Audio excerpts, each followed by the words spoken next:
Au nom du Père et du Fils et du Saint-Esprit, Amen. la grâce de Jésus le Christ notre Seigneur, l'amour de Dieu le Père et la communion de l'Esprit Saint soient toujours avec vous. Et avec votre esprit. Bienvenue une fois de plus, chers frères et sœurs, à la table du Seigneur. Avant de commencer la célébration de ces mystères, reconnaissons humblement que nous avons péché. Je confesse à Dieu Tout-Puissant, je reconnais devant mes frères que j'ai péché en pensée, en parole, par action et par omission. Oui, j'ai vraiment péché. C'est pourquoi je supplie la Vierge Marie, les anges et tous les saints, et vous aussi mes frères, de prier pour moi le Seigneur notre Dieu. Que Dieu Tout-Puissant nous fasse miséricorde, qu'il nous pardonne nos péchés et nous conduise à la vie éternelle. Amen. Seigneur, prends pitié. Seigneur, prends pitié. Ô Christ, prends pitié. Ô Christ, prends pitié. Seigneur, prends pitié. Seigneur, prends pitié. Prions le Seigneur. Dieu éternel et tout-puissant, augmente en nous la foi, l'espérance et la charité. Et pour que nous puissions obtenir ce que tu promets, fais-nous aimer ce que tu commandes. Par Jésus-Christ, ton Fils, notre Seigneur, qui vit et règne avec toi dans l'unité du Saint-Esprit, Dieu pour les siècles des siècles. Amen. Lecture de la lettre de Saint Paul apôtre aux Éphésiens. Frères, par respect pour le Christ, soyez soumis les uns aux autres. Vous, les enfants, obéissez à vos parents dans le Seigneur, car c'est cela qui est juste. Honore ton père et ta mère, c'est le premier commandement qui soit assorti d'une promesse. Ainsi, tu seras heureux et tu auras longue vie sur la terre.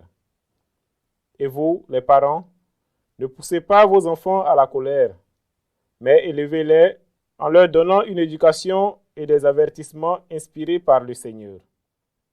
Vous, les esclaves, obéissez à vos maîtres d'ici-bas comme au Christ, avec crainte et profond respect, dans la simplicité de votre cœur. Ne le faites pas seulement sous leurs yeux, par souci de plaire à des hommes, mais comme des esclaves du Christ qui accomplissent la volonté de Dieu de tout leur cœur et qui font leur travail d'esclaves volontiers, comme pour le Seigneur et non pas pour des hommes. Car vous savez bien que chacun, qu'il soit esclave ou libre, sera rétribué par le Seigneur selon le bien qu'il aura fait. Et vous, les maîtres, agissez de même avec vos esclaves. Laissez de côté les menaces. Car vous savez bien que, pour eux comme pour vous, le Maître est dans le ciel et il est impartial envers les personnes. Parole du Seigneur. Nous rendons grâce à Dieu. Le Seigneur est vrai en tout ce qu'il dit. Le Seigneur est vrai en tout ce qu'il dit. Que tes œuvres, Seigneur, te rendent grâce et que tes fidèles te bénissent. Ils diront la gloire de ton règne, ils parleront de tes exploits. Le Seigneur est vrai en tout ce qu'il dit. Ils annonceront aux hommes tes exploits, la gloire et l'éclat de ton règne. Ton règne, un règne éternel, ton empire pour les âges des âges. Le Seigneur est vrai en tout ce qu'il dit. Le Seigneur est vrai en tout ce qu'il dit, fidèle en tout ce qu'il fait. Le Seigneur soutient tous ceux qui tombent, il redresse tous les accablés. Le Seigneur est vrai en tout ce qu'il dit. Alléluia, alléluia, alléluia. Alléluia, alléluia, alléluia. Par l'annonce de l'Évangile, Dieu nous appelle à partager la gloire de notre Seigneur Jésus-Christ. Alléluia, alléluia, alléluia. Le Seigneur soit avec vous. Et avec votre esprit. Évangile de Jésus-Christ selon saint Luc. Gloire à toi, Seigneur. En ce temps-là, tandis qu'il faisait route vers Jérusalem, Jésus traversait villes et villages en enseignant. Quelqu'un lui demanda, « Seigneur, n'y a-t-il que peu de gens qui soient sauvés ?» Jésus leur dit, efforcez-vous d'entrer par la porte étroite, car, je vous le déclare, beaucoup chercheront à entrer et n'y parviendront pas. Lorsque le maître de maison sera levé pour fermer la porte, si vous, du dehors, vous vous mettez à frapper à la porte en disant « Seigneur, ouvre-nous », il vous répondra « Je ne sais pas d'où vous êtes ». Alors vous vous mettrez à dire « Nous avons mangé et bu en ta présence, et tu as enseigné sur nos places ». Il vous répondra « Je ne sais pas d'où vous êtes, éloignez-vous de moi, vous tous qui commettez l'injustice. » Là, il y aura des pleurs et des grincements de dents quand vous verrez Abraham, Isaac et Jacob et tous les prophètes dans le royaume de Dieu, et que vous-même, vous serez jetés dehors. Alors on viendra de l'Orient et de l'Occident, du Nord et du Midi, prendre place au festin dans le royaume de Dieu. Oui, il y a des derniers qui seront premiers et des premiers qui seront derniers. Acclamons la parole de Dieu. Louange à toi, Seigneur Jésus. Il y a des évangiles ou des fragments d'évangiles qu'il faut dans une homélie essayer d'éclairer avant d'entrer dans la profondeur du thème de la leçon que veut nous donner le Seigneur. Le thème de l'homélie d'aujourd'hui est, à cette époque-là, déjà il y avait des doutes et circulait une certaine théorie, une certaine doctrine sur le nombre exact de ceux-là qui seront sauvés. Et aujourd'hui, une personne pose la question à Jésus, sachant déjà sa popularité, je ne sais pas si sachant déjà la divinité de notre Seigneur, mais l'appelant déjà Seigneur, n'y a-t-il que peu de gens qui soient sauvés? C'est-à-dire le débat était déjà dans l'environnement où Jésus était en train d'enseigner, le débat sur le nombre de personnes qui seront sauvées. Il y a beaucoup de confusion sur ce thème et je crois qu'il faut de temps en temps éclairer sur certaines choses très basiques de l'enseignement, de la doctrine de notre Église qu'il faut de temps en temps rappeler. Il est important de savoir que dans la culture et dans la religion juive, la numérologie est très significative, très symbolique.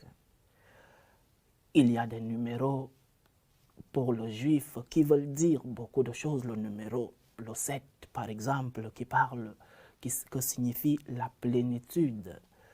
Le numéro 12, les 12 tribus d'Israël.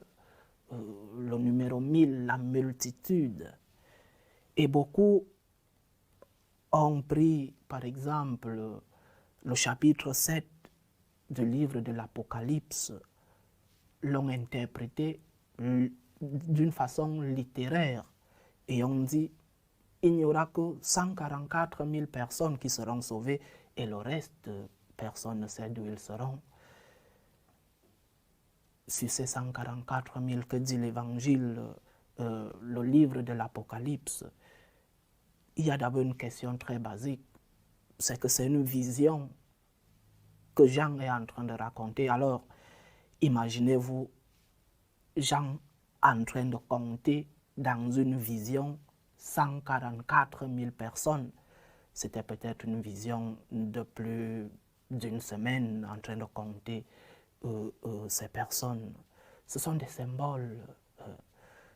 La multitude des 1000, les 12 de la tribu d'Israël. Jean, dans sa vision, voit une multitude. Alors, il parle numérologiquement de 12, les 12 000 par tribu. Et il faut de temps en temps rappeler ces choses basiques, mais qui, dans notre environnement, troublent certains. Et aujourd'hui encore, ces théories sont véhiculée autour de nous. Mais dans le fond, que veut nous dire le Seigneur dans cet évangile? Cette question qui lui est posée, combien de personnes, ou alors n'y a-t-il que peu de personnes qui seront sauvées? Jésus ne répond pas par un chiffre. Il ne répond pas par, je ne sais pas, 144 000 comme dans le livre de l'Apocalypse. Non. Première leçon de notre évangile, de notre méditation. Jésus nous rappelle, comme il a toujours rappelé l'existence de la vie éternelle, il nous rappelle que dans cette vie éternelle, il y a deux chemins. Le chemin du ciel, le paradis, et le chemin de l'enfer. Et aujourd'hui, parle très clairement de l'existence de l'enfer. Ce n'est pas une blague. Ce n'est pas une invention, je ne sais pas, des pères de l'Église ou de l'Église. C'est une réalité. Et c'est un enseignement de notre Seigneur. L'enfer existe.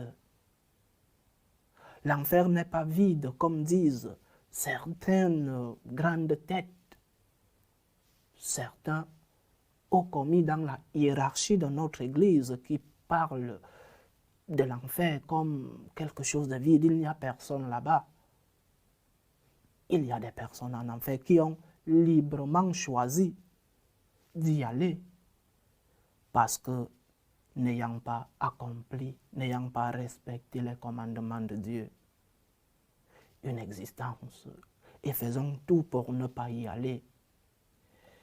Et le Seigneur parle de ce qui se passe en enfer, souffrance. Alors nous, croyons-nous vraiment en l'existence de l'enfer? Et je répète, ce sont des choses si basiques qui ont toujours été enseignées par notre Église, mais qui, pendant notre temps, sont mal interprétées. Pendant notre temps, des ecclésiastiques, dans notre Église, des personnes que nous respectons, véhiculent un mauvais message, un message qui n'est pas celui du Christ. Et nous sommes libres. Le Seigneur nous a créés. Le mystère de la liberté est celui-là qui nous permet de choisir entre ces deux réalités de la vie éternelle. Il y a le paradis, il y a aussi l'enfer. Et après, qu'est-ce que nous choisissons? Et comment allons-nous en enfer? Ou alors, comment éviter de ne pas subir cette souffrance d'après la vie terrestre?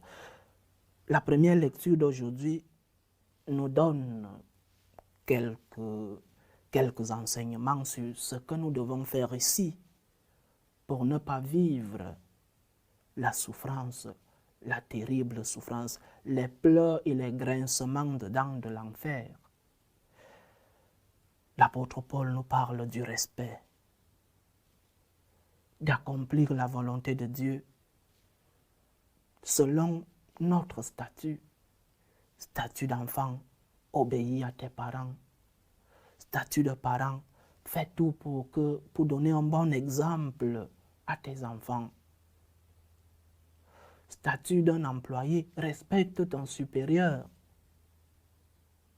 C'est cela la volonté de Dieu. Beaucoup d'entre les jeunes avec qui je parle me demandent toujours, mais mon père, quelle est la volonté de Dieu dans ma vie? La volonté de Dieu, c'est que toi, étudiant, que tu t'asseyes et que tu assimiles tes études. La volonté de Dieu comme enfant, c'est que tu respectes tes parents et que tu fasses tes devoirs d'enfant, tes devoirs à la maison, que tu respectes tes parents. Le devoir d'un parent, c'est aussi de transmettre une bonne éducation à ses enfants, une éducation chrétienne, une éducation dans la foi. Beaucoup de parents se sont vus aujourd'hui enlevé dans certaines sociétés l'éducation de leurs enfants. C'est l'État qui éduque maintenant les enfants. Mais non, chers parents, reprenons l'éducation de nos enfants. Il est de leur vie, non seulement sur cette terre, il en va de leur vie après la vie sur la terre. Reprenons cette éducation et faisons le bien. Le Seigneur nous dit, parents, éduquez bien vos enfants, éduquez-les dans la doctrine chrétienne. Que le Seigneur nous aide. J'ai découvert une expression il y a quelques mois avec des jeunes dans une causerie où certains parlaient de la paresse spirituelle. Je crois que c'est quelque chose qui nous éloigne de la doctrine du Seigneur. Nous sommes paresseux. Nous ne voulons plus, ou alors nous ne croyons plus en ce que nos parents ont cru. Nous sommes paresseux spirituellement parlant. Que le Seigneur nous aide à garder ses commandements pour que nous puissions éviter ces souffrances, ces pleurs et grincements de dents de l'enfer.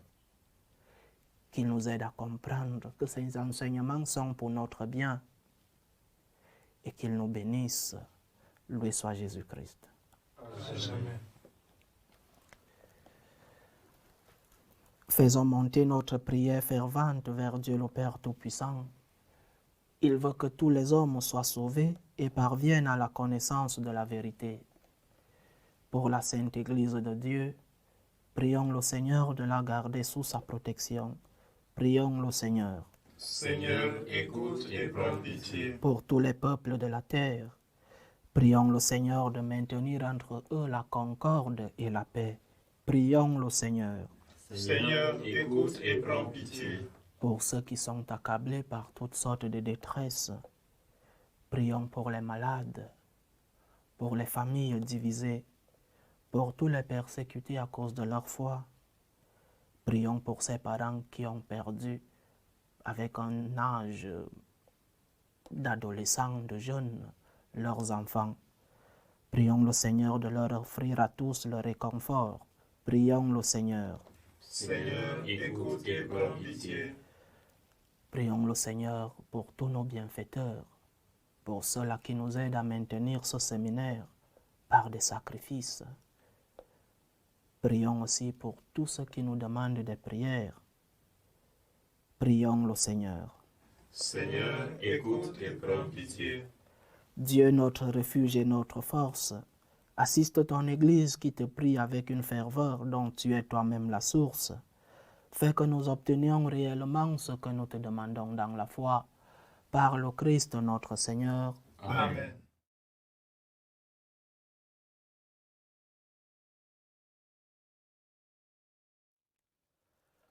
Tu es béni, Seigneur Dieu de l'univers. Nous avons reçu de ta bonté le pain que nous te présentons, fruit de la terre et du travail des hommes. Il deviendra pour nous le pain de la vie. Béni soit Dieu, maintenant et toujours. Tu es béni, Seigneur Dieu de l'univers. Nous avons reçu de ta bonté le vin que nous te présentons, fruit de la vigne et du travail des hommes. Il deviendra pour nous le vin du royaume éternel. Béni soit Dieu, maintenant et toujours.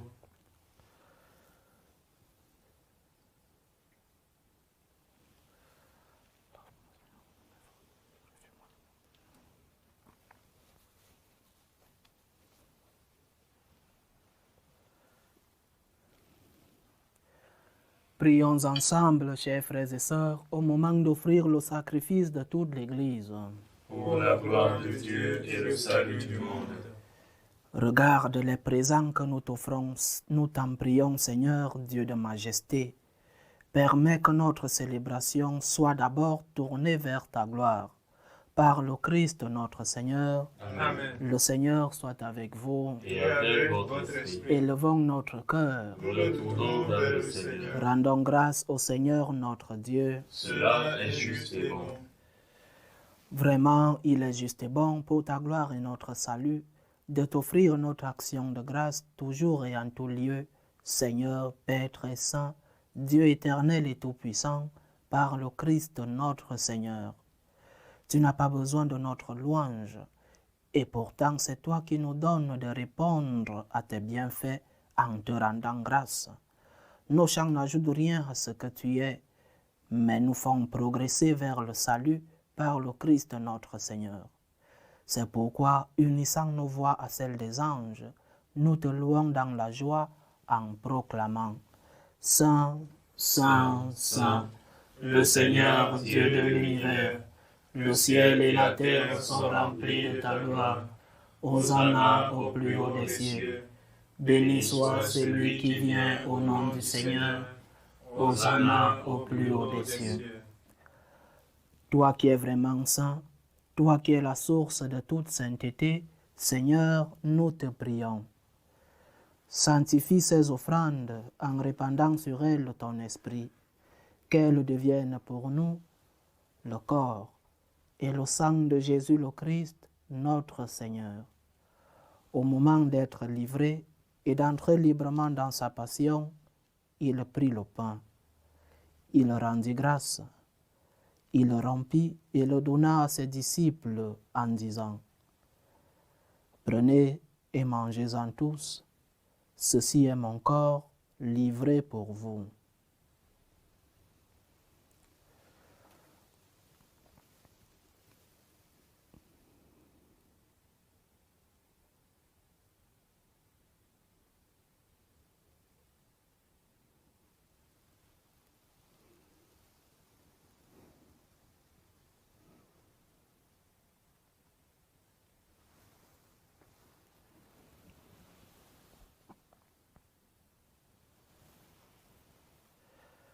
De même, après le repas, il prit la coupe.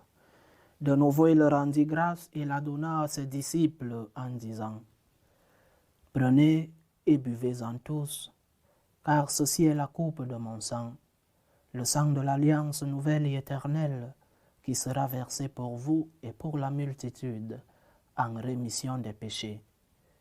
Vous ferez cela en mémoire de moi. »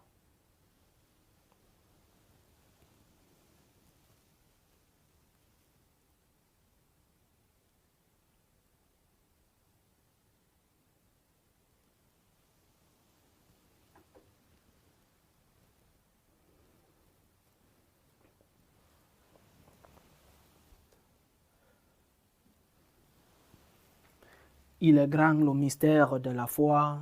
Nous annonçons ta mort, Seigneur Jésus. Nous proclamons ta résurrection. Nous attendons ta venue dans la gloire. En faisant ainsi mémoire de la mort et de la résurrection de ton Fils, nous t'offrons, Seigneur, le pain de la vie et la coupe du salut. Et nous te rendons grâce, car tu nous as estimés dignes de nous tenir devant toi pour te servir. Humblement, nous te demandons qu'en ayant part au corps et au sang du Christ, nous soyons rassemblés par l'Esprit Saint en un seul corps. Souviens-toi, Seigneur, de ton Église répandue à travers le monde. Fais-la grandir dans ta charité, en union avec notre pape François, tous les évêques, les prêtres et les diacres. Souviens-toi aussi de nos frères et sœurs qui se sont endormis dans l'espérance de la résurrection, de tes fils Achille, Apollonie, et souviens-toi dans ta miséricorde de tous les défunts.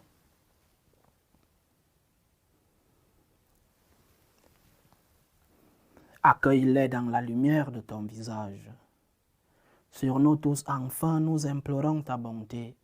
Permets qu'avec la Vierge Marie, la bienheureuse Mère de Dieu, avec Saint Joseph son époux, les apôtres et tous les saints qui ont fait ta joie au long des âges, nous ayons part à la vie éternelle et que nous chantions ta louange et ta gloire par ton Fils, Jésus le Christ.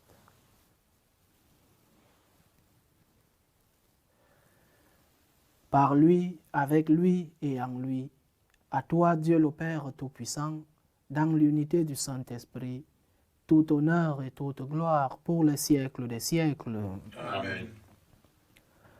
Comme nous l'avons appris du Sauveur, et selon son commandement, nous osons dire, Notre Père qui es aux cieux, que ton nom soit sanctifié, que ton règne vienne, que ta volonté soit faite sur la terre comme au ciel.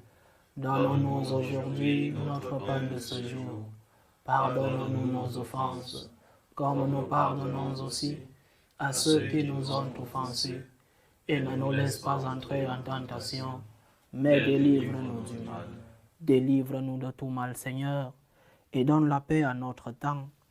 Soutenus par ta miséricorde, nous serons libérés de tout péché, à l'abri de toute épreuve, nous qui attendons que se réalise cette bienheureuse espérance, l'avènement de Jésus-Christ, notre Sauveur. Car c'est à toi qu'appartiennent Le règne, la puissance et la gloire, pour les siècles des siècles. Seigneur Jésus-Christ, tu as dit à tes apôtres, je vous laisse la paix, je vous donne ma paix. Ne regarde pas nos péchés, mais la foi de ton Église. Pour que ta volonté s'accomplisse, donne-lui toujours cette paix et conduis-la vers l'unité parfaite. Toi qui vis et règnes pour les siècles des siècles. Amen. Que la paix du Seigneur soit toujours avec vous. Et avec votre esprit. Dans la charité du Christ, donnez-vous la paix.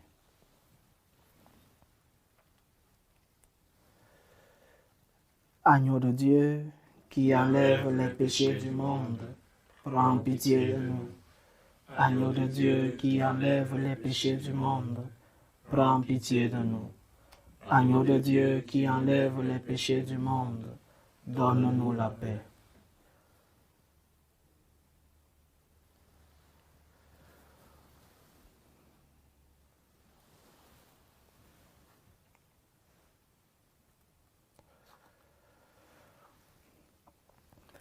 Heureux les invités au repas du Seigneur.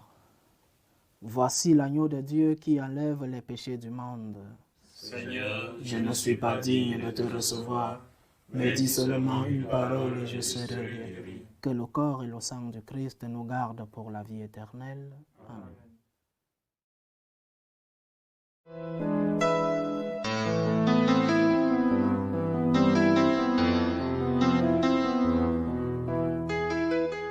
Communion spirituelle. Mon Jésus, je crois en votre présence dans le très saint sacrement. Je vous aime plus que toute chose, et je désire que vous veniez dans mon âme. Je ne puis maintenant vous recevoir sacramentellement dans mon cœur. Venez-y au moins spirituellement.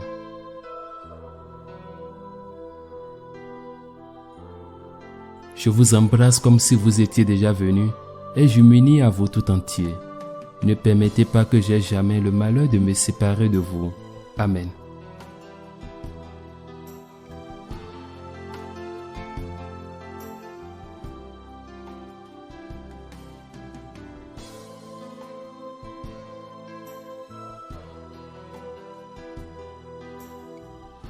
Achevons notre prière. Que tes sacrements, Seigneur, nous t'en prions, achèvent de produire en nous ce qu'ils contiennent. Puissions-nous saisir dans sa pleine vérité ce que notre célébration préfigure aujourd'hui.